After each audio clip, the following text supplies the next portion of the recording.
मंडी जिले के सराज विधानसभा थुनाग में भाजपा सराज मंडल द्वारा आयोजित वरिष्ठ कार्यकर्ता सम्मेलन का आगाज किया गया, जिसमें पूर्व मुख्यमंत्री एवं नेता प्रतिपक्ष जयराम ठाकुर ने बतौर मुख्य अतिथि शिरकत की। जयराम ठाकुर ने कहा कि कार्यकर्ता के बिना कोई भी लक्ष्य प्राप्त नहीं किया जा सकता। सराज भाजपा को मजबूत बनाने और ऐतिहासिक विजय गाथाएं लिखने के लिए पार्टी कार्यकर्ताओं ने काफी परिश्रम किया, जिसे कभी भी भुलाया नहीं जा सकता। जिला के सराज विधानसभा क्षेत्र के थुनाग में भाजपा सराज मंडल द्वारा एक आयोजित वरिष्ठ कार्यकर्ता सम्मेलन का आयोजन किया गया, जिसमें पूर्व मुख्यमंत्री एवं नेता प्रतिपक्ष जयराम ठाकुर ने बतौर मुख्य अतिथि शिरकत की। उन्होंने कहा कि कार्यकर्ता के बिना कोई भी लक्ष्य प्राप्त नहीं हो सकता। सराज भाजपा को मजबूत बनाने और ऐतिहासिक विजय गाथाएं लिखने के लिए पार्टी कार्यकर्ताओं ने काफी परिश्रम किया, जिसे कभी भी भुलाया नहीं जा सकता। मैं उन समस्त कार्यकर्ताओं को नमन करता हूं, जिन्होंने पार्टी को सींचकर विशाल परिवार बनाया। जयराम ठाकुर ने राम मंदिर निर्माण, धारा 370 हटाने और ऐसे कई निर्णयों का जिक्र किया जो केंद्र सरकार ने जनहित में लिए हैं। और आज हमारे लिए सौभाग्य की बात है, जो नारा हम लगाते थे वो सार्थक अपने जीवन में हो पाएगा, इसकी कल्पना हम सब लोगों को नहीं थी। हम सबको ये सौभाग्य प्राप्त हुआ कि हमने अपनी आंखों के सामने भगवान रामचंद्र जी का मंदिर का निर्माण की शुरुआत करते हुए, भूमि पूजन करते हुए देश के यशस्वी प्रधानमंत्री नरेंद्र भाई मोदी जी को देखा और आज वो भव्य मंदिर का काम पूरा होने जा रहा है। हम वर्षों से एक बात कहते थे कि धारा 370 समाप्त होनी चाहिए और धारा 370 समाप्त होनी चाहिए। तब हम नारा लगाते थे कि धारा 370 को समाप्त किया जाए। हमेशा इस बात के लिए हम पार्टी के मंच पर पार्टी के कार्यक्रमों के माध्यम से संदेश देते थे और आज धारा 370 समाप्त हो, ये भी अवसर हम सब लोगों को अपने जीवन में अपनी आंखों के सामने देखने का अवसर। मंडी शहर की सड़कों की दशा किसी देहात की जर्जर सड़कों से भी बदतर है। फुटपाथ टूटे पड़े हैं, टाइलें उखड़ी पड़ी हैं, रास्तों में लगे जंगले भी टूटे हुए हैं, जो हादसों को न्योता दे रहे हैं। सड़कों की बदहाली सुधारने में किसी के भी हाथ खड़े हो रहे हैं। ऐसे में शहर में सरपट दौड़ने वाली जिंदगी को खस्ता हाल सड़कें ब्रेक लगा रही है, लोग बेहाल हैं। अब वहीं विभाग ने भी लोगों को इस समस्या से निजात दिलाने के लिए पैचवर्क शुरू कर दिया। जिला मुख्यालय की यहाँ जिंदगी सरपट दौड़ती है, लेकिन शहर की सड़कों की दशा किसी देहात की जर्जर सड़कों से भी बदतर है। सड़कों की बदहाली सुधारने में हर किसी के हाथ खड़े हैं। ऐसे में शहर में सरपट दौड़ने वाली जिंदगी को खस्ताहाल सड़कें ब्रेक लगा रही हैं। लोग बेहाल हैं। शहर में शायद ऐसी कोई सड़क हो जहां गड्ढों की भरमार ना हो। मंडी शहर की सड़कों रास्तों में जगह जगह गड्ढे पड़े हुए हैं। इन गड्ढों में पानी खड़ा रहता है, जिस कारण लोगों को आने जाने में परेशानी होती है। लोगों का कहना है कि जब इन गड्ढों से दोपहिया वाहन गुजरते हैं तो लोगों के कपड़े गंदे पानी से खराब होते हैं। नगर निगम मंडी के कार्यालय के साथ लगते रास्ते के भी यही हाल है। इतना ही नहीं, फुटपाथ टूटे पड़े हैं। लोगों ने प्रशासन से मांग की है कि रास्तों को दुरुस्त किया जाए ताकि लोगों को पैदल चलने में परेशानी ना हो। उधर दुकानदारों ने बताया कि यहाँ 5G लाइन की कटिंग हुई थी, जिसके बाद रास्ते को पक्का किया गया, लेकिन ड्रेनेज के लिए बने छेद बंद हो गए। पानी रुकने के चलते सड़क उखड़ गई, जिससे राहगीरों और दुकानदारों को समस्या आती है। दुकानदारों का कहना है कि सड़क पर इकट्ठा हुआ पानी जब सूखता है तो धूल मिट्टी से परेशानी होती है। इतना ही नहीं, शहर में फुटपाथ पर लगे लोहे के जाले भी टूटे पड़े हैं। इसमें किसी का पैर भी फंस सकता है। साथ ही पैदल चलने वाले रास्ते में लगी टाइलें टूटी पड़ी है। उन्होंने कहा कि जब कोई VIP आता है तभी रास्तों को सुधारा जाता है। ऐसे में आम जनता को कोई नहीं पूछता, ना ही उनकी समस्या हल की जाती है। उधर अस्पताल रोड की हालत भी खस्ता है। यहाँ जगह जगह गड्ढे पड़े हुए हैं, जिस कारण कई बार दोपहिया वाहन पर सवार लोग भी गिर चुके हैं। प्रशासन को ये चाहिए या हमारे जो है PWD डिपार्टमेंट को, जिसके अंडर ये जो काम है, या कमेटी वालों के पास जो काम है, वो इसको जो है टाइम टू टाइम इसको जो है इंस्पेक्शन करें और आजकल जो समय है कि आजकल इसको ठीक करें ताकि बरसात से पहले पहले जो है हमारे रोड की कंडीशन भी ठीक हो, जो गड्ढे पड़े हुए हैं वो भी भरे जाएं और साथ में हमारे फुटपाथ भी जो है सही हो जाए। 5G लाइन की कटिंग हुई थी यहाँ पे, उसके बाद कटिंग के बाद थोड़ा सा इन्होंने पक्का किया था, और लेकिन इसमें छेद थे ड्रेनेज के लिए।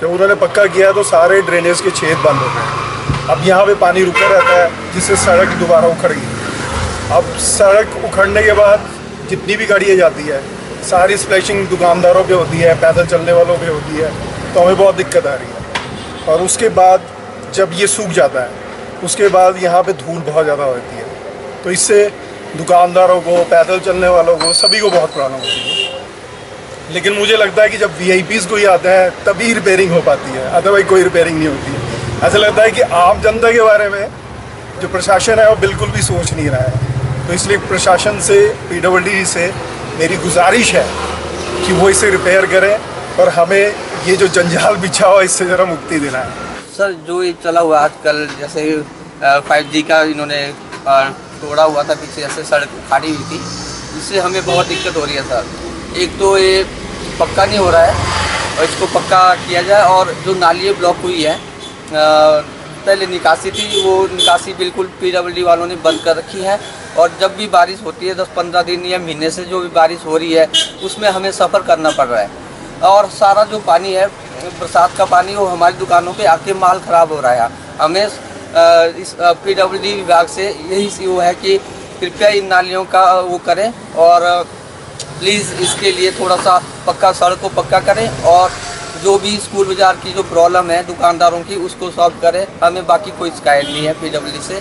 नहीं, गवर्नमेंट भी देख रही है, DC साहब भी जाते हैं, इंजीनियर साहब भी क्रॉस होते हैं, नहीं करते तो क्या करें हम? नहीं, और कमेटी एरिया है, कमेटी को सोचना चाहिए। एक तरफ जहां लोगों ने सड़क में गड्ढे होने की परेशानियां बताई, तो वहीं दूसरी तरफ विभाग की ओर से पैच वर्क का कार्य भी शुरू कर दिया गया है।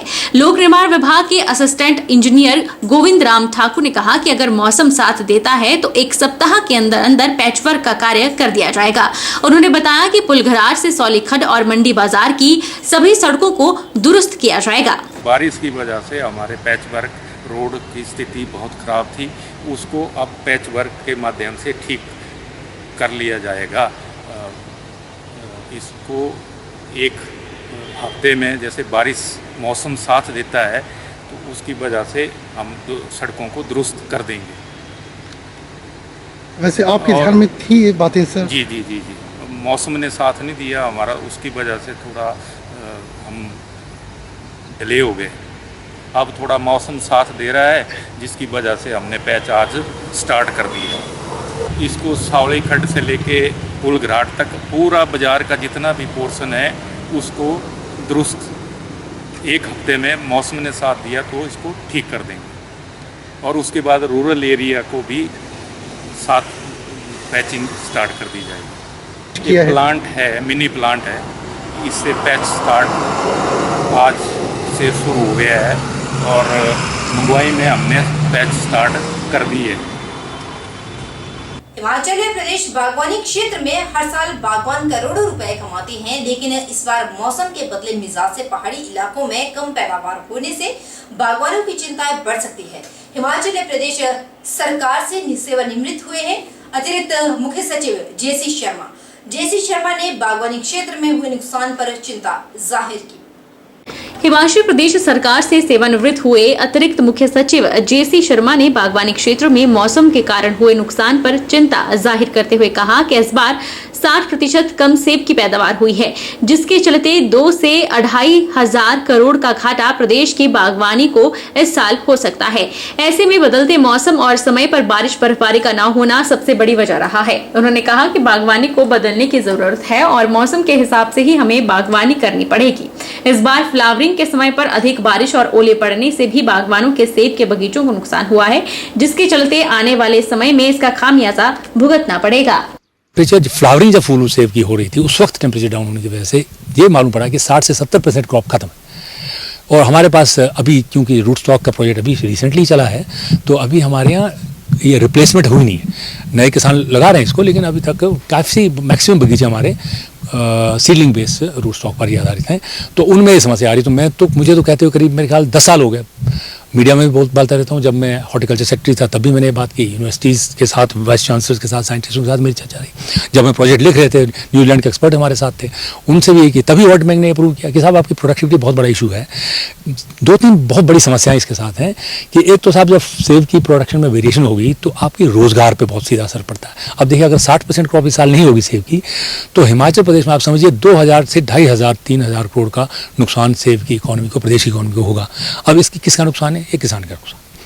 तो किसान का नुकसान हो तो पूरे प्रदेश की इकोनॉमी को इससे इम्पैक्ट पड़ता है। प्रदेश को जो आय होनी है, जो लोग खर्चा करेंगे, जो कुछ काम करेंगे, इकोनॉमी में ग्रोथ होगी वो बंद हो जाएगी, कम हो जाएगी।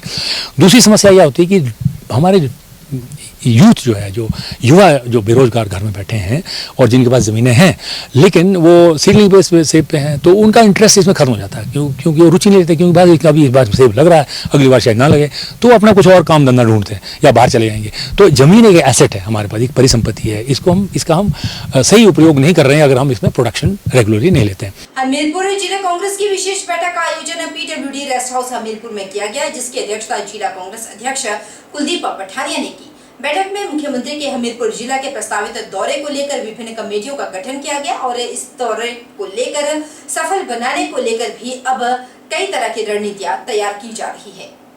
कांग्रेस जिला अध्यक्ष कुलदीप पठानिया ने कहा कि पूर्व भाजपा सरकार के द्वारा उठाए गए कर्ज के पहाड़ के चलते प्रदेश की अर्थव्यवस्था खराब होने के बावजूद कांग्रेस ने कर्मचारियों को OPS, महिलाओं को चरणबद्ध तरीके से 1500 प्रतिमाह देने सहित विकास के कार्यों को गतिशील बनाया है। उन्होंने कहा कि प्रदेश में Rajiv Gandhi day boarding school को खोलने की प्रक्रिया शुरू हो चुकी है और जहां जमीन अधिग्रहण हो चुका है वहां पर बजट भी आवंटित हो चुका है। कुलदीप पठानिया ने भाजपा द्वारा विकास के लिए बजट की कमी के मुद्दे पर कहा कि सरकार द्वारा पेश किए गए बजट में विकास के लिए पर्याप्त धनराशि मुहैया करवाई गई है। मुख्यमंत्री सुखविंदर सिंह सुक्खू ने लोगों को सहूलियत प्रदान करने के साथ साथ प्रदेश के बढ़ते ऋण के बोझ को कम करने का प्रयास किया है। उन्होंने कहा कि कांग्रेस सरकार प्रदेश के विकास में कोई कमी नहीं आने देगा। हाँ, मतलब मार्च महीने तक तो ये सारे कर्जा इकट्ठा करके लेके चले गए हैं दिसंबर में ही। अगले 5 महीनों के लिए मार्च तक 5-5 हज़ार रुपया कर्जा और उठा के इस वर्तमान सरकार के ऊपर लगभग 80 हज़ार करोड़ का जो कर्जा दे के चले गए हैं। और हमारी सरकार में तो अभी 2 महीने हुए उसके हिसाब से, लेकिन इसके बीच हमने OPS दी है। हमने जो पुरानी जो पेंशन देते थे गरीब आदमी या बुजुर्ग आदमी, महिलाएं जो थी उनको हमने जो 1100 रुपये पेंशन देते थे उनको 1500 रुपये पेंशन दी है। लगभग 2.5 लाख जो महिलाएं जो पेंशन ले रही थी उनको हमने वो 1500 पेंशन की जो गिनती दी है उनसे शुरू की है। और हमने डे बोर्डिंग स्कूल का काम शुरू हो गया है। जहाँ जहाँ से ज़मीनें मिल रही हैं वहाँ फाउंडेशन शुरू हो गया है। 5-5 करोड़ रुपये का साथ में आ भी है, 6 जगह का तो अभी हो गया है। हो सकता है मुख्यमंत्री यहाँ मेरे ख्याल बोर्ड में भी इस तरह की जो फाउंडेशन होगी और फर्स्ट टाइम की भी करेंगे। और बहुत सारा जो 19 का जो प्रोग्राम है उसमें उद्घाटन और फाउंडेशन का ही दिन है। और जो जनसभा है वो 20 तारीख को कल्याण में मुकर्रर की गई है। DGP संजय कुंडू का कहना है कि हिमाचल प्रदेश पुलिस को देश की नंबर 1 पुलिस बनाने की दिशा में प्रयास किया जा रहा है। ये बात उन्होंने 3rd बटालियन पंडोह में नव दीक्षित आरक्षियों को पासिंग आउट परेड को संबोधित करते हुए कही। इससे पहले DGP संजय कुंडू ने पुलिस कर्मियों की पासिंग आउट परेड का निरीक्षण किया और बाद में सलामी दी। हिमाचल प्रदेश के DGP संजय कुंडू का कहना है कि हिमाचल प्रदेश पुलिस को देश की नंबर 1 पुलिस बनाने की दिशा में प्रयास किया जा रहा है। यह बात उन्होंने आज 3rd बटालियन पंडोह में नव दीक्षित आरक्षियों की पासिंग आउट परेड को संबोधित करते हुए कही। संजय कुंडू ने कहा कि उन्होंने DGP बनने के बाद विभाग में काफी कुछ बदलने की कोशिश की है। पिछले 3 वर्षों से हिमाचल प्रदेश पुलिस CCTNS यानी crime and criminal training network and system में लगातार पहले स्थान पर रही है। यह अपने आप में गर्व की बात है। संजय कुंडू ने प्रशिक्षण के बेहतरीन आयोजन के लिए 3rd बटालियन पंडोह के कमांडेंट भगत सिंह ठाकुर की जमकर पीठ थपथपाई। तो मैंने 3-4 जो ऑब्जेक्टिव्स है, उद्देश्य, वो मैंने अपने मन में जहन में रख लिए। एक तो हिमाचल प्रदेश पुलिस एक टॉप रेट पुलिस फोर्स बने,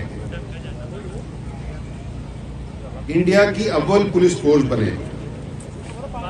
दूसरा है कि हमारा जब मैं ज्वाइन किया था इंफ्रास्ट्रक्चर जो है, मूलभूत सुविधाएं हैं, बहुत पुअर था। और मैंने सोचा था कि किसी दिन ऐसा हो, क्योंकि मैंने BSF में काम किया था तो मैंने सोचा कि किसी दिन ऐसा हो कि बीएसएफ से बेहतर यहाँ हिमाचल प्रदेश की पुलिस का इंफ्रास्ट्रक्चर हो। तीसरा है कि प्रोफेशनलिज्म जो है वो टॉप क्वालिटी हो, और चौथा है कि हेल्थ और वेलफेयर हमारे स्टाफ का बहुत टॉप क्वालिटी हो। मुझे बड़ी खुशी है कि 3 साल के कार्यकाल में काफी कुछ हो गया है। मुझे बड़ी खुशी है CCTNS है, crime and criminal tracking networks and system, पिछले 3 साल से लगातार हम फर्स्ट आ रहे हैं। इतनी बड़ी बड़ी चांदी की ट्रॉफी मिली है, उसको एक्सटेंड करके इंटरऑपरेबल क्रिमिनल जस्टिस सिस्टम, उसमें हम देश में नंबर 1 है। छोटा प्रदेश है, पहाड़ी प्रदेश है, लेकिन आज हम देश की नंबर 1 फोर्स बन गए हैं। उन्होंने कहा कि जब इस ट्रेनिंग के लिए स्थान चयन की बात हो रही थी तो पंडोह का चयन इसलिए किया गया क्योंकि भगत सिंह ठाकुर पर इसे सही ढंग से करवाने का पूरा विश्वास था। उन्होंने कहा कि 3rd बटालियन पंडोह में भगत सिंह ठाकुर काफी ज्यादा काम करवा रहे हैं। भविष्य में इसे एक मॉडल बटालियन के रूप में विकसित करने का प्रयास किया जाएगा। भगत सिंह ठाकुर जी ने काफी काम किया। इन्होंने लैंड फायरिंग के लिए एक्वायर किया, वाटर रिसोर्सेज के लिए इन्होंने एफर्ट्स किए। बहुत डायनेमिक ऑफिसर हैं, क्योंकि मेरे साथ पुलिस हेडक्वार्टर में इन्होंने काम किया, SP वेलफेयर थे, और जितना भी कैंटीन का नेटवर्क है CPC वो इन्होंने ही इस्टेब्लिश किया हिमाचल प्रदेश पुलिस में। और जितना इंफ्रास्ट्रक्चर का अच्छा काम हुआ है, शुरुआत इन्हीं से ही हुई। और आज अगर इतने अच्छे भवन बन रहे हैं तो काफी इसमें कंट्रीब्यूशन भगत सिंह ठाकुर जी की है। वो इसलिए क्योंकि हम ऐसे भवन बनाना चाहते हैं कि अगले 100 साल तक हमारी फोर्स के काम आए, हिमाचल प्रदेश के काम आए। मुझे बड़ी खुशी है, अगर आप बाएं से अगर नजर दौड़ाएं, वो मल्टीपर्पज हॉल बन रहा है, उसके पीछे क्वार्टर्स बन रहे हैं, आर्मरी बनी है, एडमिनिस्ट्रेटिव ब्लॉक बना है, 2 बैरक्स बन रही है बड़ी बड़ी, और यहाँ क्वार्टर्स बन रहे हैं। और कल माननीय मुख्यमंत्री जी को हमने एक प्रेजेंटेशन दी थी, इनॉग्रेशन भी कराया था। उन्होंने राज्य सरकार की तरफ से पूरा समर्थन हमको देने की बात की है, पूरे फंड्स देने की बात की है, क्योंकि ये इतनी अच्छी लोकेटेड बटालियन है। मैं चाहता हूं कि एक मॉडल इंफ्रास्ट्रक्चर बटालियन के रूप में ये उभर के आए। वहीं 3rd बटालियन पंडोह के कमांडेंट भगत सिंह ठाकुर ने अपने संबोधन में बताया कि 145 भूतपूर्व सैनिक और 18 पुलिस बैंड कर्मचारियों को 3 महीनों का प्रशिक्षण दिया गया है। अब ये लोग हिमाचल प्रदेश पुलिस में बतौर आरक्षी अपनी सेवाएं देंगे। 3 महीनों के इस प्रशिक्षण के दौरान न सिर्फ नियमों पर आधारित प्रशिक्षण दिया गया है, बल्कि सामाजिक ज्ञान और पर्सनैलिटी डेवलपमेंट को लेकर भी पूरी जानकारी दी गई है।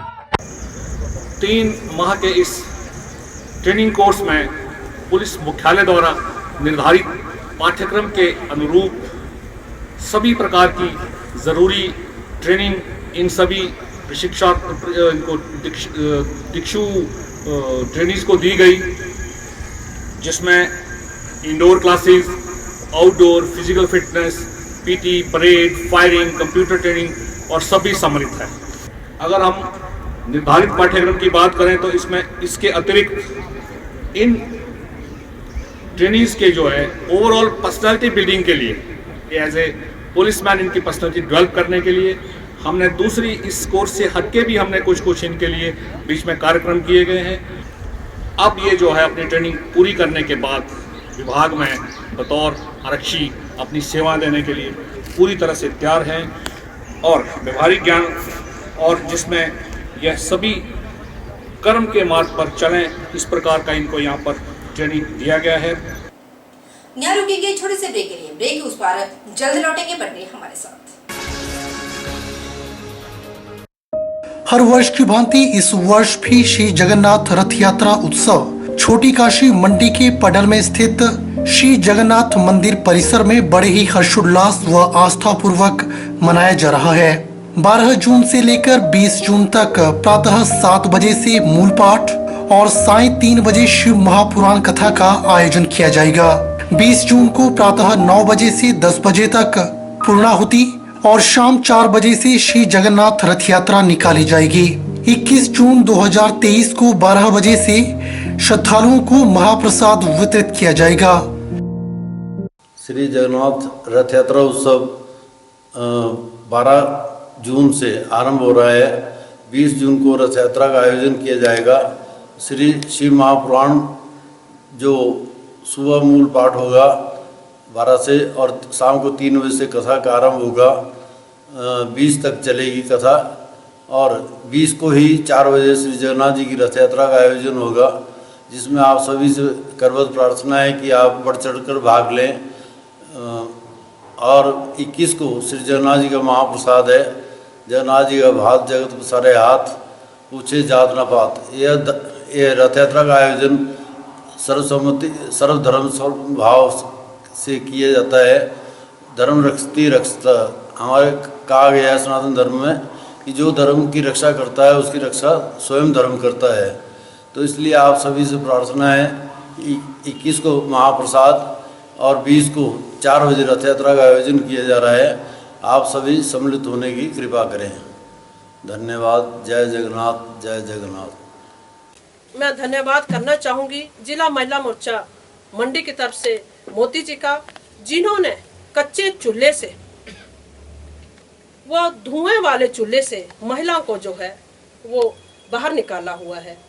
बात करूंगी उज्ज्वला योजना की, और 3 तलाक बिल जो मुस्लिम बहनें हर दिन अपने घर में घुट घुट कर जीती थी, वो बिल पास किया हुआ है। महिलाएं बिना पुरुष के हज यात्रा कर सकती हैं। वो हमारे सम्माननीय मोदी जी ने मान सम्मान जो है महिलाओं को दिया हुआ है। सबसे बड़ी बात, एनडीए में महिलाओं का प्रवेश मोदी जी ने महिलाओं को दिया हुआ है। भारतीय सेना में परमानेंट कमीशन हमारे मोदी जी ने महिलाओं को दिया हुआ है। मैटरनिटी लीव जो पहले 12 हफ्ते थी वो 26 हफ्ते कर दी गई है। बेटी बचाओ बेटी पढ़ाओ, सुकन्या समृद्धि योजना, और जिस बात की चिंता आज दिन तक किसी भी सरकार ने नहीं की, हर घर में 3-4 बहनें तो होती हैं, माँ होती है, बेटी होती है, पत्नी होती है, बहू होती है, लेकिन शौचालय की अगर चिंता की है तो हमारे प्रधानमंत्री नरेंद्र मोदी जी ने की हुई है। साथ में हमें जो सुरक्षित मतलब आश्वासन देना ही नहीं किया मोदी जी ने, इन्होंने हमें फील्ड में काम करके भी दिया है। अगर वायदा किया है तो वो टाइम 9 वर्षों से लगातार आदरणीय नरेंद्र भाई मोदी जी जो देश के यशस्वी प्रधानमंत्री हैं, उनके नेतृत्व वाली सरकार इस देश में चल रही है। आदरणीय नरेंद्र मोदी जी के नेतृत्व वाली सरकार ने आज भारत को विश्व पटल पर एक इतनी ऊंचाई पर पहुंचा दिया है जहां पर पूर्व की सरकारें सोच भी नहीं सकती थी। आज जिस प्रकार से विश्व मानचित्र पर देश जो है वो विश्व गुरु के रूप में उभर रहा है, उसकी परिकल्पना भी पूर्व की सरकारें नहीं कर सकती थी, पूर्व के नेता नहीं कर सकते थे।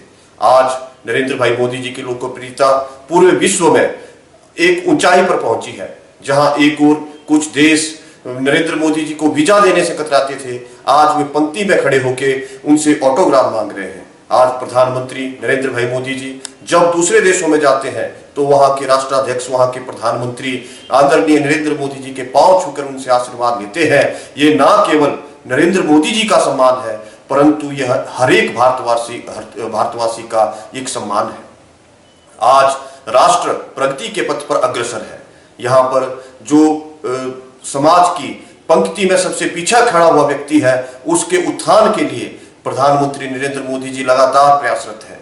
चाहे वह बात लाख करोड़ों गरीबों को आवास प्रदान करने की हो, चाहे देश भर में शौचालय खोलने की हो, इस मामले में जितना कार्य इस देश में हुआ है उतनी परिकल्पना हम नहीं कर सकते थे। आज सड़कों के मामले में, आज अर्थव्यवस्था को जिस प्रकार से आदरणीय नरेंद्र भाई मोदी जी के नेतृत्व वाली सरकार ने आज विश्व के 5वें नंबर पर पहुंचाया है, उसके लिए हम आदरणीय नरेंद्र भाई मोदी जी का तहे दिल से धन्यवाद करते हैं।